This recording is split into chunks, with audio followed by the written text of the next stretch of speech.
once again talking about local politics in Jacksonville. We're talking about the mayoral election that's coming up. And just this past week, if you were paying attention, there was a debate with the top four candidates, and it was hosted by Jacksonville University. So, B, what are your thoughts? Let's start first just thanking everybody that's either out here or that's viewing or viewed the videos online. Last week we have almost 1,000 views, just based on the political conversation we were having last week.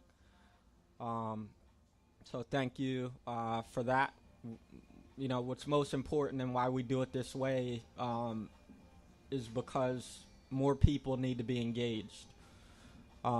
So one of the things with the Beloved movement, a BK thing called Beloved and Beloved Empowerment, what we're about is getting a raw, unfiltered message down to the streets. And so, that's important because many of the pieces of information that the common citizen receives has already been filtered, right? It's already been edited. So it's important to have people who are, just regular citizens that can come out and put on a raw show. And so, there's no financial gain or interest that I get from this. Same with John Michael. We do this because we love the community. We have a certain affection and affinity for the black community that we grew up in, right? And that's nationwide, right? There's a certain kind of style and certain kind of way that that a lot of us grew up, and so what we want to be able to do is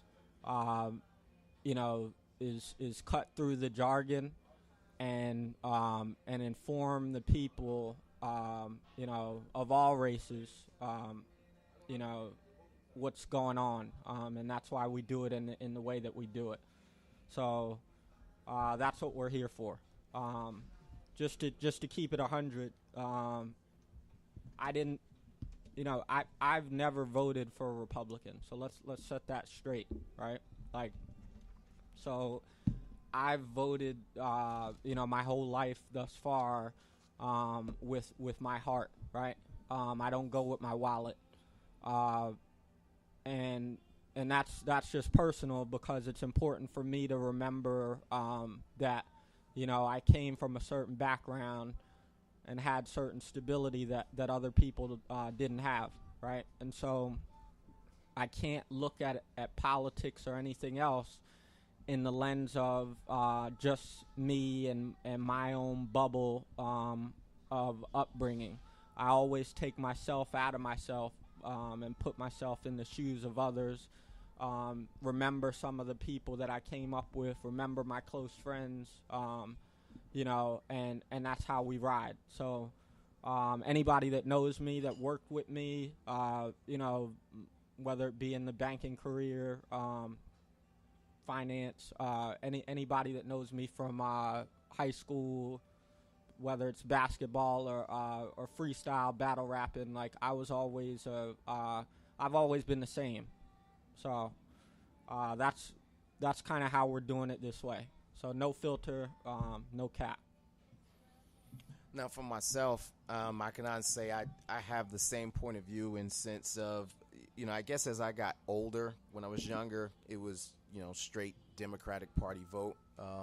Growing up in New York City, as I got older, it changed in some instances in the sense of, we had a good friend of the family that was part of Mayor Giuliani at the times. He was a lieutenant mayor, part of his cabinet. So it just just gave me a different point of view in terms of how local politics change, how when you have people at the table with the conversation and you know their point of view, it kind of gives you a broader view of how, things work.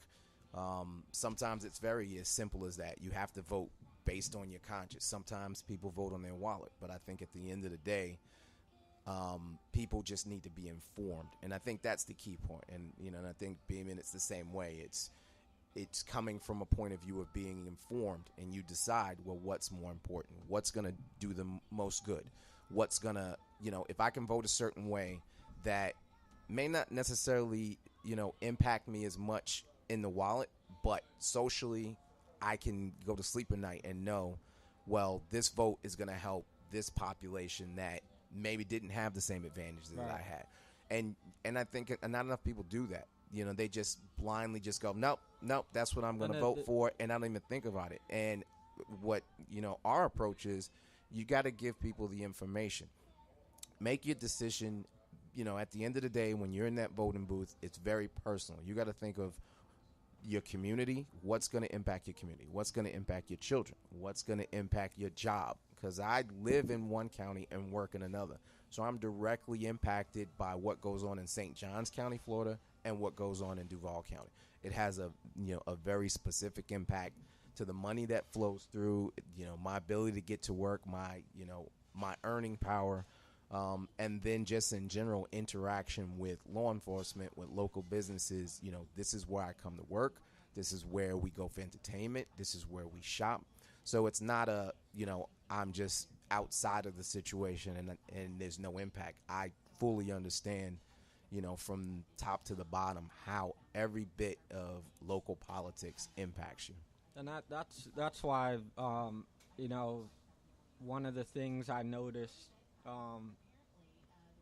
even you notice it in national politics and even in local, where, there's people who are just as educated as us that, fall down that trap or path of, cheerleading, right? It turns into like a popularity or, punchline kind of support, where, like, at the end of the day, and especially in this, so if we drive into even this election in Jacksonville, you have what 3 Republicans and then a non-party. Those are the top 4. And right? that'd be Lenny Curry, Anna Brochet, Jimmy Hill, and then Omega Allen, who's the non-party affiliate. And so that's all the more reason that you shouldn't fall into the, punchline politics, because, 3 out of the 4, it's the same party. And so you should be, as a citizen, you should be trying to drill into what the true differences are. You shouldn't be, you shouldn't be piggybacking or bandwagoning on a punchline.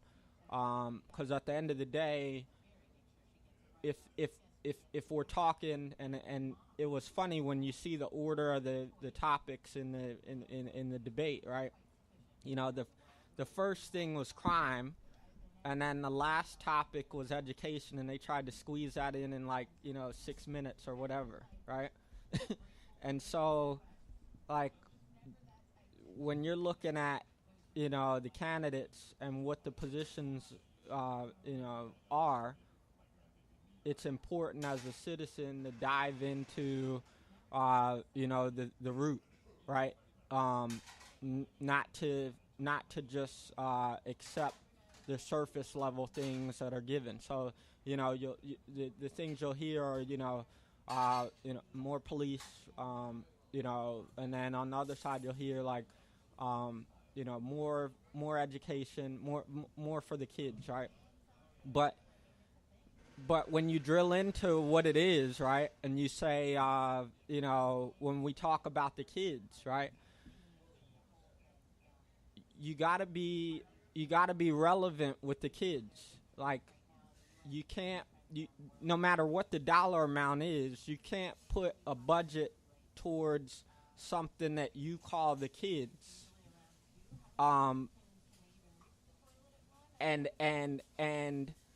expect that to solve the problems, right? If there's a disconnect between the organization and the ground, then no matter how much money you throw at it, the results that you want won't happen, right? And so that's an important thing, because if you look at some of these organizations, I notice, like, they only have a couple hundred likes.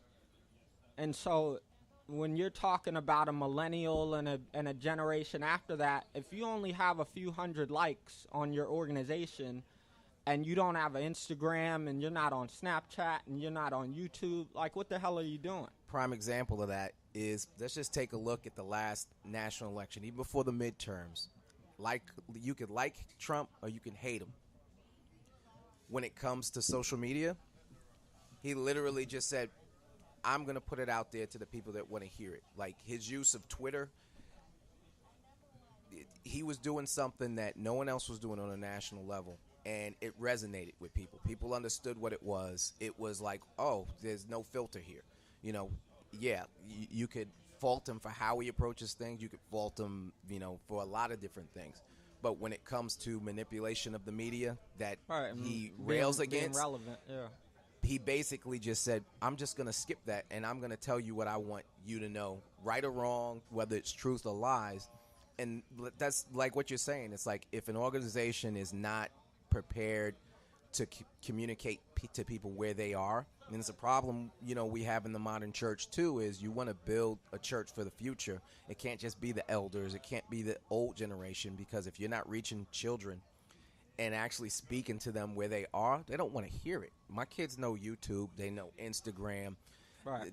They get their news from their feeds on their phone. Right, they don't get their news from the nightly news, from the NBC newses. They don't, CNN, Fox, that's all talking heads to them. Right. My kids and I, we have conversations about the news. It's based on the feeds that come through, and then we break it down and go beyond. So, what we're trying to do, my wife and I are trying to do, is instill in them, okay, fine, you have the headline, but you want to drill into the long-form article, getting back to the reading, the picking up the New York Times, that type of stuff. Whatever you get your information from, you just can't stop at that, that 40-character headline, because that doesn't tell you anything. All that does is that's, what they call clickbait. It gets your attention, but unless you're drilling down, and that's one thing people, if you follow a BK thing called Beloved and Multifarious Man podcast, you'll find that what we post links to are long-form articles. It's not just the headlines, and it's things that are going to stimulate your thought and make you want to read more by whoever the piece was, or whoever, wrote, that particular study. And it's important, and it impacts everything from how you're informed, how you think, and the critical thinking piece is what's missing. And then, like when it comes to youth outreach, right? Because I'm an ideas guy, right? I'm not I don't want to give a whole bunch of problems and this and that. Like, the way I tackle things is solution. What's the solution, right? What's the next step? And so, like, one of the things, if you don't set the framework right on what the issue is, then you can't really tackle the root cause and get those results that you want. Like, one of the things we tend to do with, if you look at youth outreach, right? Like, so there's the type of youth and the kinds of youth that will be able to, if you set a program up, they'll be able to get there because maybe a coach will take them, maybe a parent is informed, and so that's one type of youth. And then so that's one type, right? The crime, right? The violent crime isn't necessarily going to come from that pocket, right? Then you have another type of youth. The type of youth who raise themselves, right? Who don't have that coach that's going to take them somewhere, who don't have that, parent that's engaged in what's going on, who don't have the teacher who's going to, take that extra time. And if you look at where, where your violence comes and where your crime comes, right? That's the pocket you should be working on the most. You should be trying to bring in people who traditionally, if you opened up an activity center, the people who wouldn't even be there. You should be trying to think of ways to reach people who wouldn't even be at the traditional forms of outreaches that you do as a normal youth organization. You should be trying to innovate and think of ways to have programs that can reach people who don't have support groups, okay? So that's where we get to the YouTube, the Snapchat, the Instagram, the social media, right? And it's like, if you know that everybody has a smartphone, right? Where are your programs that try to reach people whose normal behavior patterns are to be self-paced and be on, be online, be on social media, be doing, things they can do from their smartphone. If you as a city or as an organization do not have programs or do not fund programs, or if no organizations are thinking of the programs, to deliver to that segment of the youth, that's the problem. Yeah, think about it in a local community, and you have technology companies or cable companies that, let's face it, they take a lot of money out of the community. They, whether it's the infrastructure to lay cable, to put on fiber optics, all these different things. If you had more partnerships, think about it, cell phones, they're cheap today. The cell phone service is cheap today. And the information is free. So the information is fair. Now they just need the content. But the content is, if you put that money in the community and think about it, whether it's a cell phone, a smart tablet, it doesn't have to be the most expensive tablet.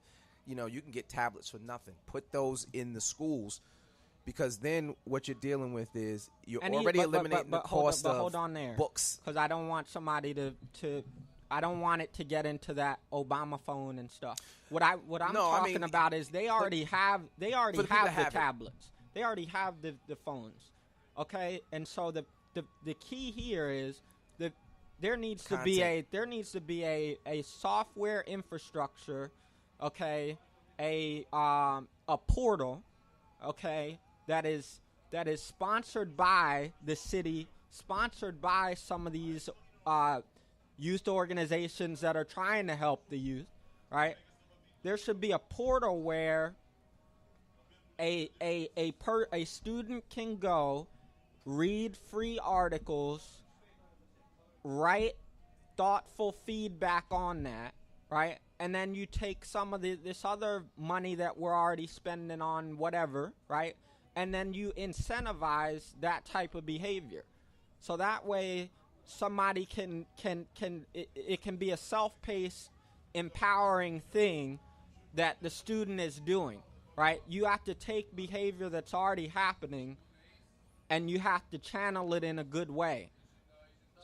That's what I like, and I like what you're hearing. Almost like and just a quick shout out to the people here in Jacksonville that are running the Gate River Run.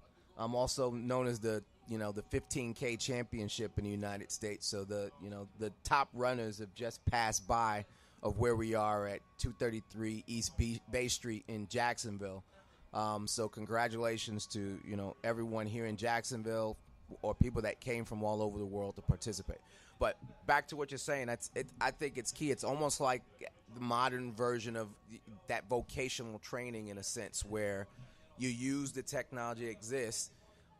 The information is there. I mean, the city of Jacksonville has free Wi-Fi. You have the library system, that's funded by budget, taxes, so you have some of the infrastructures already there. But I think you're right. It's not being focused, and, people want to throw money at crime. Right. And it's like if you look at, like you said, you made a good point of, the topics that were covered in the debate. People start with crime because it's the sexy topic. It's the topic that people understand. You're dealing with fear. People want to feel safe. But when you don't address 10 steps down the road, I mean, it's tied together. Education and crime are tied together. I don't care, you don't have to be an expert. It's clear. Like you said, when kids have things to do that are actually driving them, that are, something that they feel like they're accomplishing, you're right. It's not the kids that are going to the after school center already. It's not the artists that already have that mindset, the kids that are already in the library. You're right. It's the kids that, don't know where their next meal is coming from. They're out in the street with their boys, with their girls. I mean, it's not just a guy, and it's just not that girl thing. It's like that lost generation that doesn't have that guidance, someone to tell them, no, you need to do this. But it's not only just showing them they need to do it, but they have to see, it's this culture today. It's modern, it's fast. People want immediate results. It's kind of hard to have that conversation where you're saying, well, if you got to do this because of X, but they can't see all the way to Z. Like, there has to be that plan to lay it out, because, kids aren't stupid. If you give them an option, I think at the end of the day, if you give them the option and the right influence, they're more likely to go, oh, this may take a little bit longer, but you get the longevity. And they don't see, and I think that's what's missing too, they don't see beyond today, which is a big part of it. And, if all you worried about is today, and you're not, YOLO, you're not thinking about tomorrow, then you're not even thinking about, well, if I do this today, it's going to impact me 5 years from now. You're thinking about, man, what am I going to do tomorrow? Right. And the and even if we get into why things are the way they are with these organizations, it's like the organizations have become like the middleman, where, it's where the organization is more about the ego of the leader of the organization than it is about the kids. And so, funding, right? People can say, oh, funding is it's because we didn't fund this, or we need to we need to give more money to that. Like, if you deep dive into the inflow and then the actual output in the actual events, that goes lower than like the payroll. Like, I don't want to hear an administrator or officer on the org, making $80,000 a year talking about you need to fund this thing. Like, damn, they're already living okay. And so, but it's about their ego. Like, they're giving back. They're the leader of such and such organization that is helping, children, but they're making $80,000 in Jacksonville. If you don't know what $80,000 is, like, that's a pretty good amount in Jacksonville. And so, like, if that's happening, right, then, funding for $2.5 million, if you bump it up to, funding for $5 million, how does the public know where that money, is actually making the traction and making the desired impact? Like, where's that transparency? Like you said, it could be on the back page of a, bill number 370. Yeah, because a budget is nothing without the oversight. All a budget is a spreadsheet that tells you what you plan to spend the money on. Or what you're saying you should spend it on, but it's not the oversight to actually say this is what where it actually went. At the end of the day, people need to know, like you said, if that $5 million is supposed to go for this program, well, where was it spent? I don't want to hear like that's the thing. Like, and my point is, where was it spent? Like, I don't want to hear some vague thing where part of that money spent was to somebody's salary. Like, I want to hear like, you spent this much on a location and you spent this much on what actually happened, right?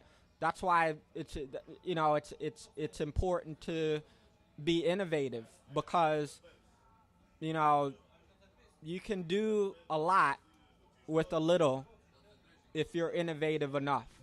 And so there's free articles from Harvard Business Review. There's free articles from MIT. There's free articles from Stanford already on the internet. Okay? There's SoundCloud. There's YouTube. Right? There's Khan Academy. Right. There's all of these things that are free to anybody with Wi-Fi. Right?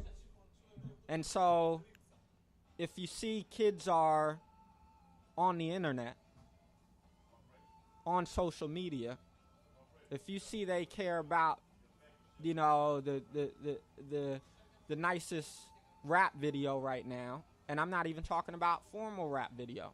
I'm talking about a self-made. If you see the hype is in the street, right? Why not plug into the street? If you could plug in the street to stop crime, right? Like you can monitor somebody's social media to try to, prevent crime or to solve crime. You can also use social media to to influence in order to reduce, crime behavior. And the analytics are there.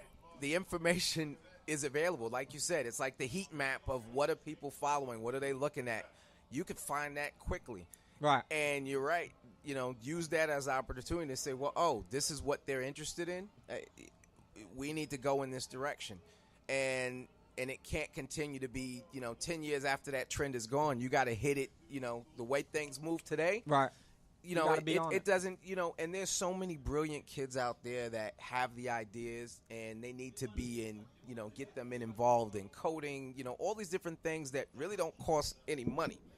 The opportunities are out there, and the kids know how to find this stuff. My kids show me stuff all the time on, links, sites, whatever. They're hearing about it. I used to think I had my ear to the street. No, these kids today, they know where the information is, and they're already talking about it 6 months, before you hear about it in the news or you hear it about Main Street. And you're right, we're not taking advantage of it. That you made a good point. It's like, they can give me a heat map to show me where crime took place. Well, why don't you show me, the traffic of the sites that the kids are going through? Right. I don't want to hear about this Momo and, all this, whatever this other nonsense is. Show me the positive things that they're looking at. Like, and if you look at, it's interesting because if you look at the mayoral election, if you look at that heat map from along political lines, if you look at where crime's happening, if you put a crime map and then you put a political election 2016, I think that was the year 2016 or 2015 election map over that, you see that the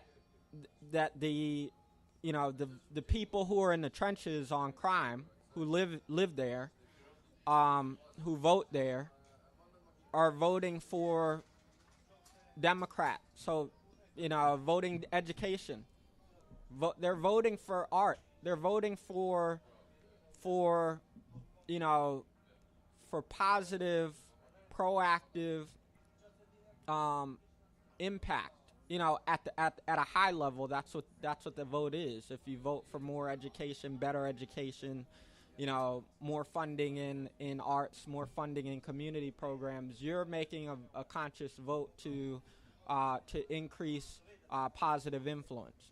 And so the want is there. I say that to say the want is there for that positive influence. I think, part of the problem is like that we're still as a city using old, traditional, outdated, obsolete ways of that influence. So we're still as a city going to the pastors, right? And we're going around and we're saying, all right, like, I'm going to show up at this church, right? I'm going to show up at this church and I'm going to, shake hands and they're, and the pastor's going to tell the congregation to support me, right? And that's my way of, getting into his influence, right? But the thing is, like, that's an obsolete way, right? Like, if you look at national trends on church attendance, right? It's down. On millennials and on the upcoming, generations, like, that's the past, right? That's not the future.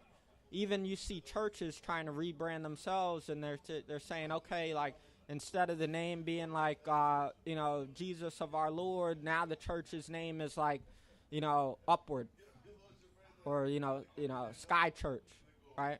Or something to brand themselves on positive, because vague impact. Yeah, I mean, and I see the good and the bad with that. I get it. It's like you're trying to be relevant, but I feel, personally, where churches get into trouble is where they basically say relevance is more important than standing on the truth of what you stand for all along. And that's a whole nother topic. Yeah. But you're right. But they've had to do it, whether it's streaming, whether it's apps. I mean, every church has an app this day. Every church has a Facebook. Right. Every church has a Twitter. Every church. So, it's something you have to do. You have to adjust to the times that you're in. You can't continue to use old methods to get the same message out, because people are not unless you are not really about the impact, right? Because if you focus on old, outdated methods, and you just want to make a punchline on crime or education, and you're using outdated methods of positive impact, right? Then that tells me, okay, you're only worried about, this pocket of people who you think will vote, right? Or that you think are influential, right? And it takes away from, outreach to the pockets that need it, right? And so the thing with Beloved, right? Like, like the whole thing is about influencing people who are on the outskirts, right? I always joke with some of my pastor friends, and I say, like, yo, they'll holler at me like I'm the step on the way to church, right? Like, I'm not in church, right? I don't go to church. But the thing is, like, my targeted audience is somebody who doesn't really vibe with the traditional way of doing things, who really is out there, right? Like, who's into some things that I know about, right? It's like these are things. I was around people who grew up in diverse backgrounds, right? And so I know the difference between somebody who is who's doing things because they want to be cool, versus people who are doing things they were never taught a certain way, versus like a combination of both, and like, this is necessity, right? And so the thing is, you have to have different ways of influencing positively. It can't be just on the traditional methods, that are producing a decreasing amount of a decreasing rate of actual numbers of people. Yeah, it's easy to get lost in that, where now the message is gone.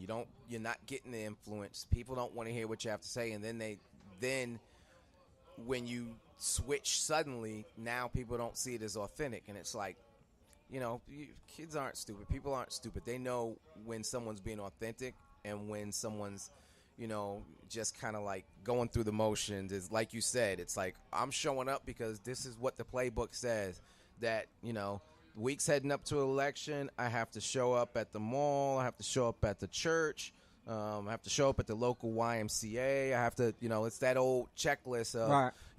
I have to make that appearance. Right. I have to make the appearance at the art walk. I have to, that type of thing, as right. opposed to, my question all the time, well, where were you 6 months ago? Where were you a year ago? Right. But, but I want to kind of touch on some of your thoughts from the debate itself. Yeah, let's get back to the that big interest. Right. So again, the Multifarious Man podcast live at 233 East Bay Street at the D&G Deli and Grill, and Multifarious Man, Jay Vincent, and BK from a BK thing called Beloved.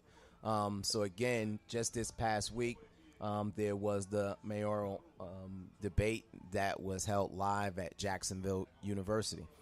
And again, you had Lenny Curry, Anna Brochet, Jimmy Hill, and Omega Allen. So what are your initial thoughts? So the good thing about each of them, I'll start on that, is, there were good things on all of them. Let me just say that first. So, with Anna Brochet, it was, increasing the funding on education or community impact, not just the police side. With Mayor Curry, it was, the fact he's able to make big decisions and balance a budget and things of that nature. Because when you make big decisions, you're going to have people that don't like you, period. Mm-hmm. So that's important to know. So, that was a positive there. With Omega Allen, it was, the community policing. I come from that. That's, my grandfather, my namesake.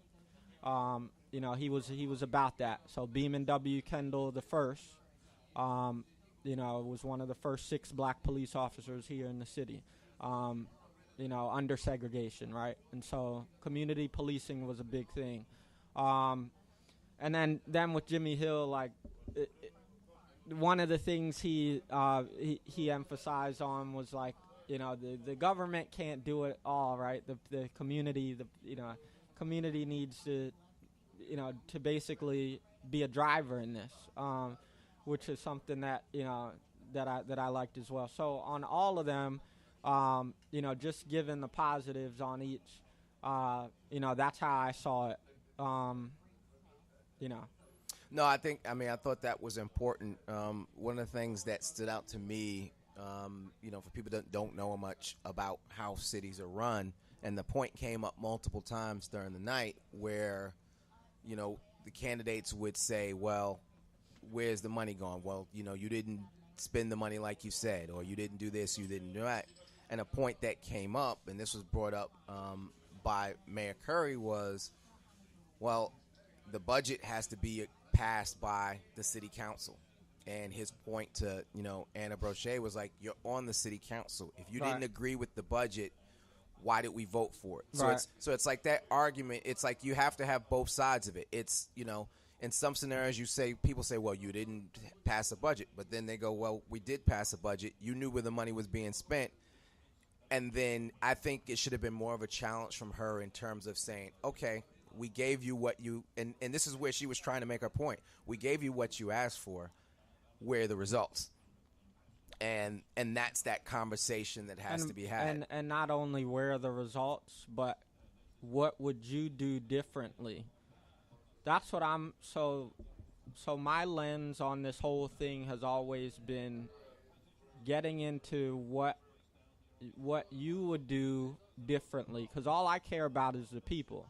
Like, I don't give a damn about, none of these punchlines and, this person and that person. Oh, this, the normal circus, right? I care about what is going to help a dude from, Myrtle, from Moncrief, right? Like, what's going to help a 3-year-old, 4-year-old there, right? And what are we doing to to make a broad impact, a broad positive impact. Not just saying, giving some surface level statement. A lot of the stuff, even when I read about, like, part of my problem is with Anna Brochet is I haven't seen a plan. I haven't seen a one-pager. And when I've read up on stuff, I've seen statements of and I'll form a program for this, and I'll have a a chief officer in this role or whatever. I think the last thing I read up on was the river, right? And it's like you hear vague statements, but where are the policies and details underneath that? And the reason I'm saying Anna Brochet versus the mayor is because the mayor already has a budget. He has a history. You can dive into that, right? Like the contender, right? Like they're supposed to bring it, and I don't see in this election how she's bringing it. There's a lot of ambiguity on what it is that's being said. Like light up the city. Like that's street light. That's literally, let me put more street lights and get the lighting for the businesses. What the hell? Like what do you think? So lighting the streets. I'm going to say this to you, John Michael. Like, do you personally believe, what's the reduction in crime you will get on adding an additional light in front of a business where we live, where you got cameras everywhere, in a society where they don't give a damn? They're on camera. They don't care. That's exactly right. People are going to do what they're going to want to do to survive. You're right. I mean, you see it all the time. You see crime on camera all the time. If you don't care and you got to feed people, adding a light is not going to change anything. Right. Like, adding services changes things. Putting into the community, giving other things. But you're right. It's basically a bullet on a page that says, you're right. It's like, hey, I added lights. Right. Okay. But to the uninformed, they hear that as go, oh, that's anti-crime. Right. And so that's part of the problem that I have just generally is that I think that more details should be provided by the contender. Yeah, you have, because you're right, and you made it.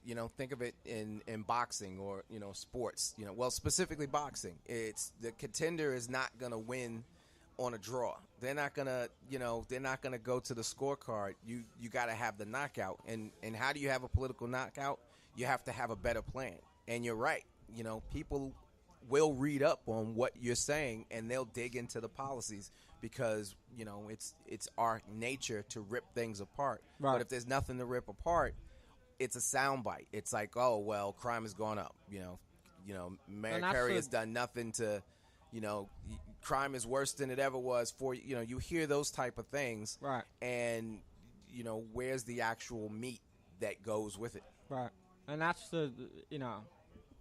and I said it before, but like that's my biggest problem is, and just to be clear, I've invited everybody here, to say whatever it is that they're doing in an unfiltered way. I'm not gonna jump on them and try to play gotcha and whatever. Like, I just want people. I want the the people who are running, I want them to really tell the truth on what it is that they're going to do to help the common, Jacksonville citizen. Because right now, as you see, even when you saw the debate, like, everything is very, very staged and very edited and very rigid. It's that corporate feel instead of that grassroots. Sitting in the living room, I'm going to tell you the truth about what I'm going to do, and this is what I'm like. I want people to say to me, look, this is what my plan was. This is where I ran into problems. This is why. This is where the influence stopped it. And saying it again, like every candidate in the Jacksonville mayoral election has an invite to come out to Saturday Morning Renaissance here at 233 East Bay Street. We usually do the mornings. Here we're here a little bit earlier because of the river run. But you can say what it is that you are going to do for the community. Open invite. Yep. Come in, start with your elevator pitch, and then, pick a topic of something very specific that you want people to know of what you're going to do different, and if it's, and if you're the current mayor and you're saying you're not going to do something different, but still focus on, the points that you want people to know. Why should they give you another shot? Why should they continue, with what they've already started? And it can't just simply be, well, because I'm not so-and-so, or, I think there's enough of that. Anytime if you want me to vote for you, it can't be because you're not somebody else. I need to vote for something, not against something. Right. So, again, we're here live at 233 East Bay Street in Jacksonville. Some of the things I thought about coming away from the debate, and I think you made a point is, certain instances felt staged. And I think part of that is, they give the candidates the opportunity to kind of understand what the topics are in advance. But I think I felt in some instances, maybe some of them didn't feel as prepared. And mind you, I'm coming from a point of view where I have a communication and theater background, so I have a different viewpoint. So part of me kind of doesn't want to hold that against people. Not everyone is comfortable, standing in front of camera. Right. Not everyone is comfortable standing in front of. So I tried but still, you got to be prepared. If you know that you're going to have this much time and you're going to have these topics, you still have to be prepared to give actual answers about things instead of kind of fumbling through. And the thing is, like, even in business, what I've learned and how I move is like you can't get a good result if you're not gonna keep it real. Like, you can't. You have to be able to talk about what's really real. That's one of the pillars of it. That's why I'm talking about, and I said about the lights on the lighting up, downtown, the lighting. Like, if that's really the issue to you, you're disconnected. Like, you don't know what's really going on. And then what was another big topic? So two other big topics they talked about. They talked about the attempted sale of JEA. Right. And then and when I read on that, it was so that was an exploratory endeavor, right? That's correct. So what they did was they they explored the profitability in the deal, right? And from the way I understand it, and keep me honest, right, is that the difference between the mayor and Anna Brochet is that she was against the exploratory even happening, right? So the JEA remains, city owned by the city, right? So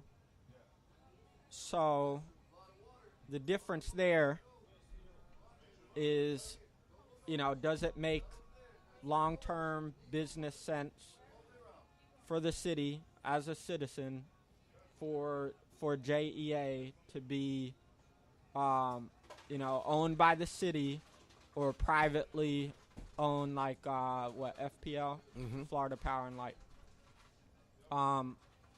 and and the citizens need to know the pros and cons of both. That's my view, right? So my view is you need to know the information about it. So it cannot be based on emotion, where, like, if we're talking budgets and business, right, you can't say you won't even explore something if it doesn't make business sense to the citizens, right? Yeah, I agree. I mean, it's important because in some instances, certain things are run better by the private sector than they are by a government, a city government. And I'm not saying that this is one of the instances. No, and it's just fact. Certain things in certain scenarios, it absolutely is true, and you're right. And if you're not, it's not fair to the population or the city. And I agree to not even say, well, what if, are we going to save money? Are we going to have better, down the road? Are we going to see more impact, based on changing over to different fuel sources? Where is the benefit because at the end of the day, you have to determine what's best for the city, what's best. And that may be, cost savings here. It may be environmental savings. You can't, this is a city that's, that sits on a major river, so you can't ignore it. Right. It's not a problem that, for 50 years from now. It's a problem for now and for 50 years from now. And I think it's not realistic to even, like you said, to not even think about the option, because that may, right or wrong, it may be a good fit or it may not. But you can't get into cost overrun, because, we all know there's scenarios where there's been exploratory committees for things that have run for years and cost, millions of dollars, but then you don't even have anything at the end of the day, not even a report to come out with. So right. You have to be careful when you do it. And even the report, I did read, like, it was the report had such a variance that, it definitely needs to be vetted more, because I read, I think, between, like, 2.9 billion and 6 billion or something. Like, I think those were the numbers of the range of what it would profitability, what it would mean. So that's too wide of a range to make a decision on. So, absolutely. But I do believe, it needs to be explored and vetted further. I think that the other issue was the sale of the landing, right? And so there was I think it was 15 million.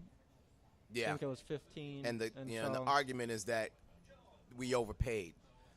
Right, but the thing is, like, how long has the landing been run in a bad way? So I'm gonna say that nicely, right? That's my cousin is laughing. I've been in this city for 15 years, right. And when I first came down here, now coming from New York, we have similar things. You have the Fulton Street market downtown. You have Chelsea. You have different things that are similar, where you have basically a public and private structure that's on a riverfront. A place for people to come, to congregate, to have music, to have food. And in my mind, I thought, this is a cool place to come shop, have something to eat. But then sometimes you come there, it feels like a ghost town. Sometimes, it's wonderful when you do the tree lighting. It's wonderful when when you have different events that take place, whether it's Light the Night, where they're down there and they have something. Those things, right. The optics of that, it's an amazing place. Right. You're there, you have people, it's exciting. But, and this is the but, if you ever go down there in the middle of the day on a weekend, something is missing, where you have this city that, wonderful location, wonderful weather, that you have an outdoor venue like that. And, and I think I think you have to take a shot and do something different. And sometimes you spend a little bit more now. Yeah. But someone's got to have a plan for the later. record, I agree with the say. Like, I agree with we got to get out of that, as and by any means. So So paying more, paying more for it now, I don't see as taking a hit as a city when we know the potential of that. Now we all have memories. I remember, I used to come down from here. I didn't move here till I was 9. So I used to come down from here. I'm 33 for those who don't know. So I've been here, 20 plus years. So I used to come down, play at the arcade, you know. So there are memories there. So we do need to keep it as a venue where people can come, but we just need better leadership on, what that ends up being. I'm not for turning it into like a field or a grassland where I agree. There's enough places in Jacksonville where you have right parks. right. I think, and the museum is right there. Like Cummer has the thing right exactly. there, so you have different places I think that have that. a better version of the landing will have the restaurant, but you have to have access. You have to have parking. Right. And it's got to be something That's what your that. boy Jimmy. It was important. I mean, he sounded like the realest dude on there. Because, man, sometimes you have to have that approach of a businessman. It's like, I know when you come down here, it's like sometimes we would not want to come because it's like, oh, if I get, I'm going to be parked 20 blocks away because, just to get in there. And then it's like you don't want to deal with the hassle. Right. So it's the conversation of public transportation. It's conversation of parking, access. And then there's got to be something that's going to keep people coming back. I mean, it shouldn't just be a place for people to go on the evenings or on the weekends. You have local businesses here, or office buildings that it should be a destination. It should be something that the local businesses should have a part of and be involved in that conversation. I think there should also be a mix. Like, I think that not only just local, I think that the way that I think you need some I'll call it finesse. Like you need some of these global brands, and like that should be a location. That's the spot where they show all the time when there's a football game, right? Mm-hmm. So it's right on the river. Like you got to have some sense of presence of global. It's the skyline. It's the brand. Presence, Yeah, right. it's got it. You got to have that brand. So you can't have a bunch of Now, not to knock it, because I do agree that we do need local spots in there, but it shouldn't end up being a flea market type of deal, or graduated, glorified version of of that type of thing where so that's just my view on it. No, I think they should look at other cities that have done things similar, and I point for an example. I mean, and I know it's on a whole different scale when you talk about what they did at Chelsea Piers down in New York. I mean, for people who don't know, this was an area that was nothing. It was warehouses. It was it was not a place that you wanted to be after 5 o'clock. You avoided this area. So they took it, repurposed it, and they brought things like, they brought, driving range. They brought restaurants. You have studios that are down there. So it became a destination, but you have to have that. You got to inject money into it. You have to have transportation to get there. Whether it's buses, whatever it is, you have to have parking, and you have to give people a reason to go there, not just during the day, in the evenings. You have to have that future mindset, and I think spending the money today, you don't want to get out of control, but you need to bring in a developer that has a proven track record. And I think it being an expansion of the stadiums and the theaters that we have down here. This isn't a dead spot. It's just not being taken advantage the way it should be. I mean, you have businesses like D&G Deli here on Bay Street. I mean, there are places for people to go. You just got to bring the people down. You got the library. You got, like you said, you got the Cummer Museum. You have all these different things in this area. That it should be a downtown cultural destination. I think that there's a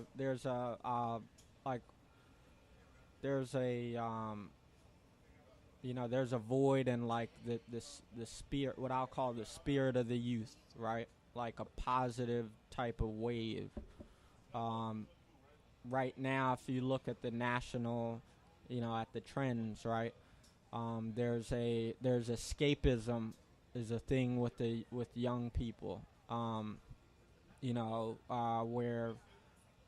we used to, when we grew up, it was going out to the basketball courts and being outside, to where now it's like a withdrawn type of thing, or when people are going out, it's more of a it becomes more of a there's an escalated type of thing where people are going out and videotaping themselves doing crazy stuff.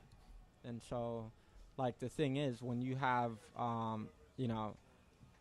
when you have downtown, right, and you have a a population that that isn't, it's not catered to, like, it's not nurtured. Okay, so the only it's almost to where there are things that are there's a police presence, there's all of that stuff that you need, right? But there's also not enough of the other organizations, the community organizations, influencing in a good way, to where you have a progressive, productive population where, downtown has that vibrance. They tried to do it with, I thought One Spark was a good thing,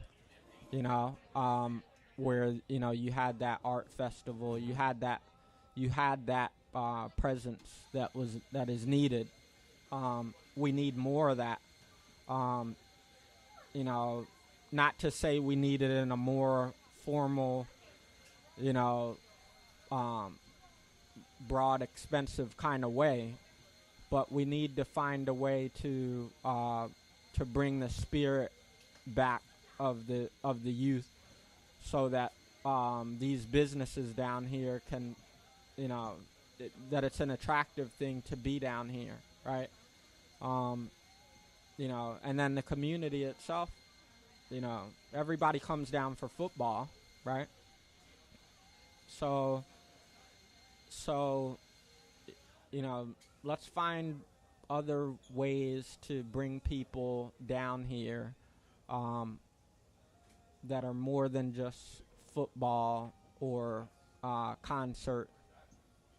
Where you're right over on the river, you're close to the bridge, you hop on, hop off. Like, let's try to build as a city, on the spirit. People should. Yeah, I agree. It shouldn't just be events. It should be a destination all the time. People should want to come downtown. It shouldn't just be a pastor. You're right. People will come and they'll tailgate, or they'll come to the what is it, Jumbo Shrimp, local baseball, minor league baseball team, or they'll come to concerts. So we have venues, so it's not like people are not showing up, but it's the consistency and, having the things that are going on all the time. People should feel this is a destination. People should want to go downtown. People should want to come into the city, as we call it. That's the old New York thing. It's like, yeah, going into the city, And I know I keep comparing it to a large metropolitan, but Jacksonville has enough of a base where access shouldn't be a problem. You have access. You can get here from multiple ways, but you got to give people a reason that's going to keep bringing them back. So final thoughts. We got a couple of weeks to the election. Right now, early voting is available, and I think for anybody in any city, if you don't have early voting, you need to make sure you speak to your local legislators. You should have early voting. It shouldn't be a barrier. Not being able to take off work or get pick up your kids in time and then get to the ballots. It's ridiculous in this world. People can vote for American Idol on their phone and no one's questioning results. Right.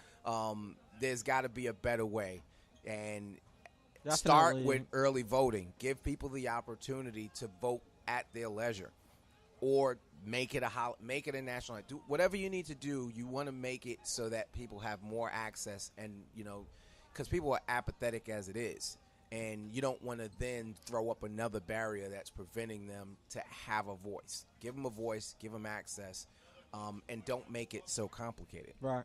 And then I would say as well, like, let's try to, for the candidates, for the contender, really, like, put out a detailed plan, or at least a one-pager. Give people more insight onto the solutions that you would bring to the table, not just I'm not this guy, or he's a bully, right? Like, bring more transparency to what it is that you're offering the citizens. Give them a reason to vote for you. That's the big thing. So, that's all I have. And we'll put the word out. If there's information, I will post it on. But just to be clear, like, and I don't like, and I want to let everybody know, like, I don't care anything about publicity off of a damn election. So I'm not reaching out to you to bubble up. I already make my money. I'm already fine. So this isn't helping me, right? Like, I'm reaching out to you so you can help the citizens, or you can provide a light on what it is you're doing for the citizens. You work in government. I don't. So that's what this is about. No, you summed it up perfectly.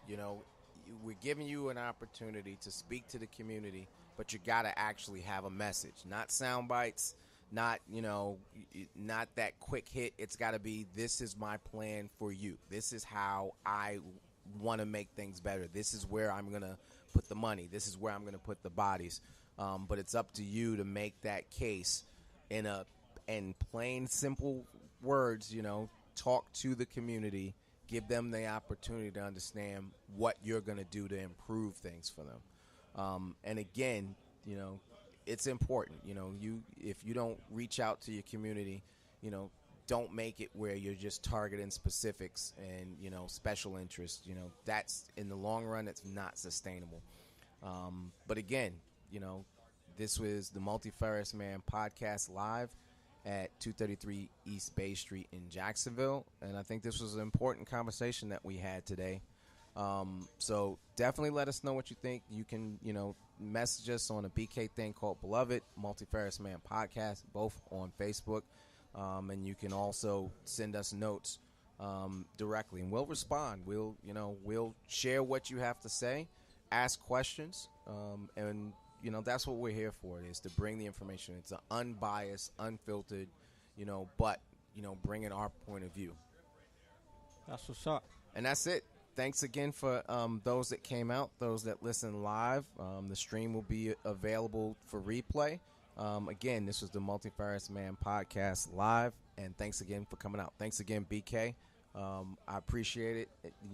This is important. This is allowing us to bring the spotlight on what's important and bring a voice to the community. Definitely, man. All right, that's it. We're out of here. And varied, greatly diverse and manifold. All the things I want to say that never been told. Dean Sinatra to Drake and Pharrell. When I'm listening to this week, you can never tell. Bogey and Bacall, even Meryl Streep. The devil wears Prada, even the big sleep. It doesn't matter where you stand. I'm the multifarious man.